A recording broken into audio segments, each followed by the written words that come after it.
ঢাকাতে থাকাকালীন অবস্থায় ফেসবুক স্ক্রল করতে করতে আমার সুন্দর সুন্দর জায়গার এক একটা ভিডিও সামনে আসছিল এবং দেখা যাচ্ছিল সবগুলোই খুলনা। তখনই আমি একেবারে ঠিকানা সহ দেখে রেখেছি এবং ভেবেই রেখেছি যে ঈদে এবার খুলনাতে গেলে আগে ঘুরতে যাব এই সুন্দর সুন্দর মনোরম পরিবেশ। দেন যেমন কথা তেমন কাজ, আমি ঠিক সোজা চলে গেলাম ঈদের পরের দিনই ইকো পার্কে, মানে খুলনা রাসেল ইকো পার্ক। আসসালামু আলাইকুম এন্ড হ্যালো এভরিওয়ান, সবাই কেমন আছেন? আশা করি আলহামদুলিল্লাহ ভালো আছেন। আমিও আল্লাহর রহমতে অনেক অনেক ভালো আছি। চলেন আজকে এই ভিডিওর মাধ্যমে আপনাদের খুলনা রূপসা ব্রিজের পাশের এই ইকো পার্কটা একটু ঘুরে দেখাই। এই Sheikh Russel eco park 43.60 acre জমির উপরে গড়ে উঠেছে। খুলনার রূপসা ব্রিজের ঠিক দক্ষিণ পাশে বেসরকারিভাবে গড়ে ওঠা ভূতের আড্ডা পার্কের পাশেই রূপসা নদীর তীরে বাস্তবায়নাধীন শেখ রাসেল ইকো পার্কটি করা হয়েছে। 2100 ফুট লম্বা এবং 950 ফুট চওড়া পার্কের জন্য নির্ধারিত জায়গাটি ইতোমধ্যে 450 পিলার দিয়ে সীমানা ঘেরা হয়ে গেছে এবং নদীর পাড়ে বেড়িবাঁধ হিসেবে তৈরি করা হয়েছে সুইচ একটি রাস্তা। পড়ন্ত রোদের বিকেলে এই রাস্তা দিয়ে হাঁটতে আপনার কাছে খারাপ লাগবে না। এক পাশে নদী,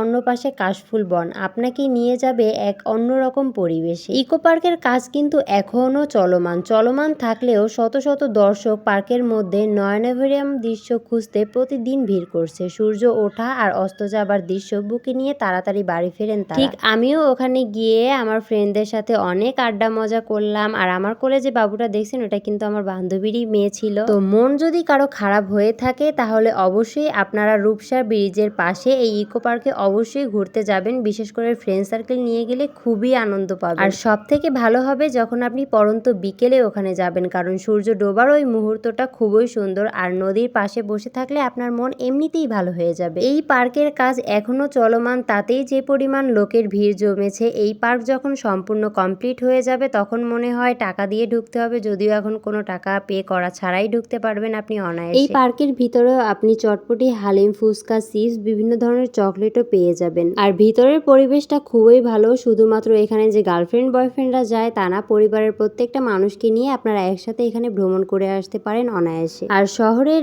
এই চার দেয়ালের মধ্যে বন্দি থেকে যখন আপনি একটু গ্রাম্য পরিবেশের হাওয়া পাবেন তখন কিন্তু আপনার ভিতরে অন্যরকম একটা ফিল হবে। আর এই জিনিসটাকে আরো গভীরভাবে ফিল করার জন্য আমি ভ্যানে করে চলে গিয়েছিলাম সেখানে। তো আজকের ভিডিওটা এই পর্যন্তই, সবাই ভালো থাকবেন।